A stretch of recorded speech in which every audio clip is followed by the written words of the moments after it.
नाम का सिमरन करने का असल तरीका जो हमें 10वें द्वार तक ले जाएगा।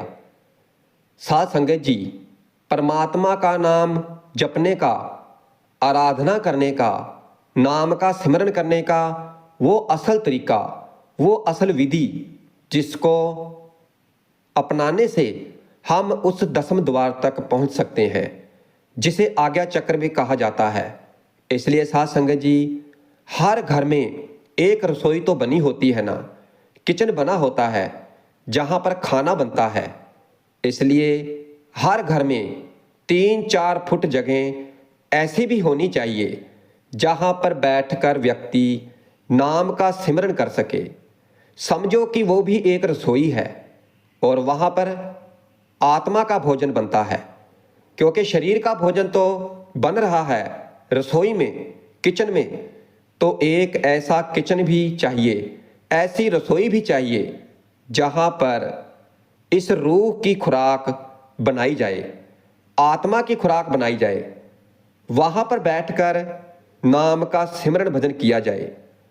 और अगर हर रोज वहां पर नाम का जाप हो तो फिर वो जगह इतनी पवित्र हो जाएगी, वो जगह इतनी महान हो जाएगी, वहां वाइब्रेशन इतनी बनेगी कि फिर एक ठग और शैतान भी आकर अगर वहां पर बैठ जाए तो उसके भी मुख से परमात्मा का नाम निकल जाए, उस जगह का असर हो जाएगा।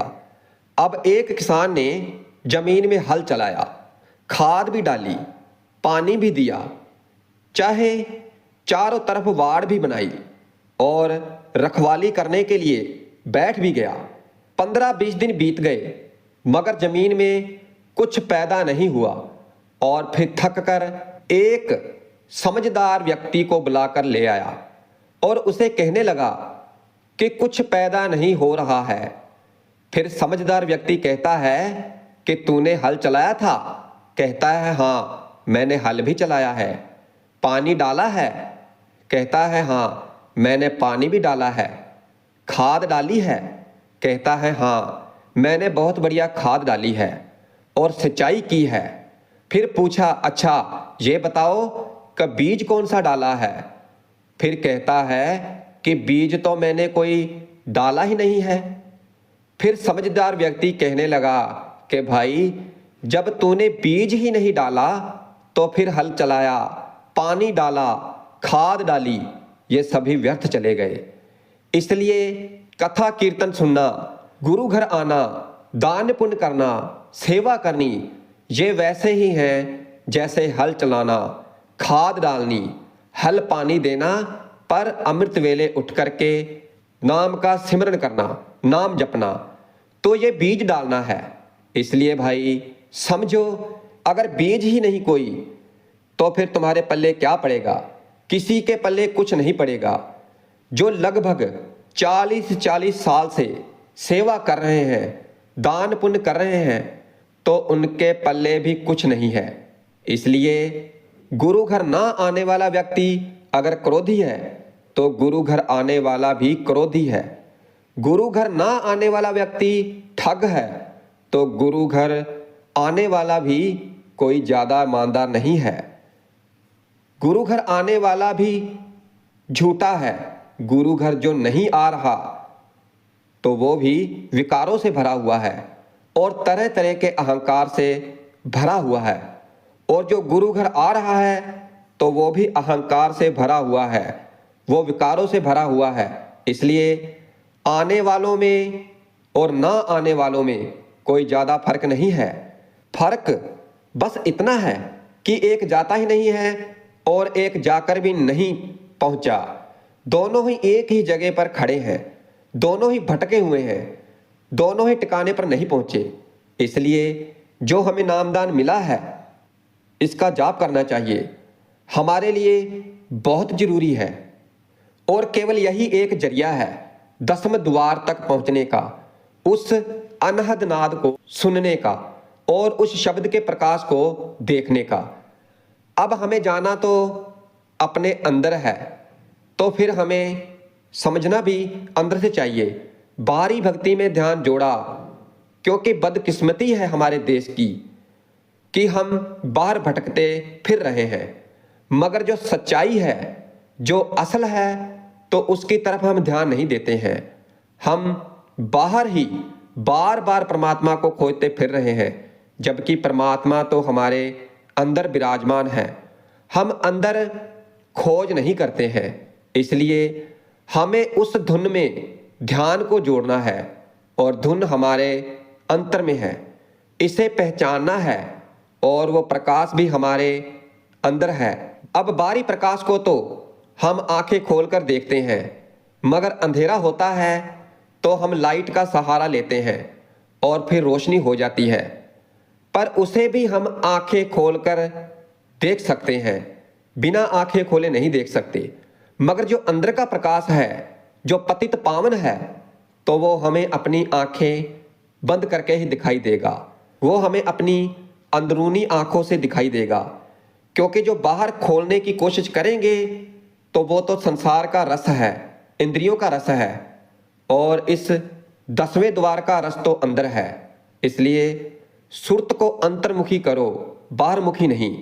और हम सभी के अंदर वो नाम है, वो अनहद नाद है, वो प्रकाश है। नौ निध अमृत पर्व का नाम, देही में उसका विश्राम है। अब सारी धरती में पानी है, और अगर खुदाई करो तो पानी निकलता है। अब कहीं पर 2 फुट खोदने पर पानी निकल आता है, कहीं पर 4 फुट खोदने पर पानी निकल आता है, और कहीं पर 100 फुट खोदने पर पानी निकलता है। अब राजस्थान का एक इलाका है जिसे जैसलमेर कहा जाता है, वहां पर 600-700 फुट खुदाई करने पर पानी मिलता है। और दिल्ली में ऐसे भी इलाके हैं कि आप 2-4 फुट खुदाई करो तो पानी निकल आता है। और पंजाब में भी ऐसे इलाके हैं जहां 8 फुट खोदो तो पानी निकल आता है। मतलब कि पूरी धरती के नीचे पानी है, कहीं पर 2 फुट खोदना पड़ता है और कहीं पर 200 फुट खोदना पड़ता है। इसी तरह उस प्रभु की जोत सभी के अंदर है। कई थोड़ा जाप करने पर ही परमात्मा को प्राप्त कर लेते हैं, और कईयों को कई साल लग जाते हैं, क्योंकि हमारे अंदर विकारों की मैल भरी पड़ी है, तो इसको साफ होने में समय लगता है। और कईयों का अंतर्मुख इतना साफ होता है कि 2 दिन अभ्यास किया और नाम चल पड़ता है। 9 निध अमृत प्रभ का नाम, देही में इसका विश्राम। 9 द्वारे प्रगट किए 10वां गुप्त रखाया। कहते हैं कि जो 9 द्वारे हैं वो प्रगट हैं, और जो वो 10वां द्वार है तो वो परमात्मा ने गुप्त रखा है। और वो परम प्रकाश 10वें द्वार में है, वो अनहद नाद भी 10वें द्वार में है, वो शब्द का प्रकाश भी 10वें द्वार में है। तो अब हम पहुंचे कैसे उस 10वें द्वार तक, कैसे पहुंचे? कुछ जुगतियां हैं, कुछ तरीके हैं साथ संगत जी। कबीर जी फरमाते हैं, मूंद लिए दरवाजे बाजी अनहद बाजे। कहते हैं कि मैंने 9 द्वारों को बंद कर लिया और फिर 10वां दरवाजा खुल गया। जब मेरा ध्यान इन 9 इंद्रियों से, इन 9 द्वारों से ऊपर उठा तो 10वां द्वार खुल गया, और फिर वो अनहद नाद सुनाई देने लगी। अब 9 द्वारों को बंद करने का ये मतलब नहीं है कि हम कानों में रुई डाल लें और आंखें बंद कर लें, ऐसी बात नहीं। कबीर जी फरमा रहे हैं कि मेरी जुबान बोलती है पर गलत नहीं बोलती, मेरे कान भी सुनते हैं मगर गलत नहीं सुनते, मेरी आंखें देखती है पर गलत नहीं देखती, त्वचा स्पर्श करती है पर गलत नहीं करती, नासिका सूंघती है पर गलत नहीं सूंघती। मैंने गलत देखने के लिए आंखें बंद कर ली, गलत सुनने के लिए कान बंद कर लिए, बात खत्म।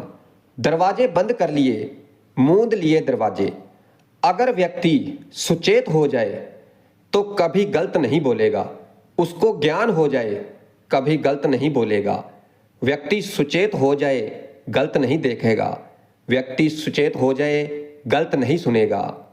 इसलिए कबीर जी फरमाते हैं, मूंद लिए दरवाजे बाजी अनहद। अनहद नाद बज गया, 10वां द्वार खुल गया। और जब सूरत चढ़ जाती है, जब 10वें द्वार में प्रवेश हो जाता है, तो पहली जो झलक मिलती है तो वो है अनहद नाद की। अनहद नाद की झलक मिलती है, जहाँ जगमग जोत अनहद धुन बाजे। आप जी फरमा रहे हैं कि मैं अनहद सुन रहा हूँ, 10वें दरवाजे पर नौबत बाज रहे हैं, तो 9 दरवाजों को बंद कर लिए, मैं इनका गलत इस्तेमाल नहीं करता।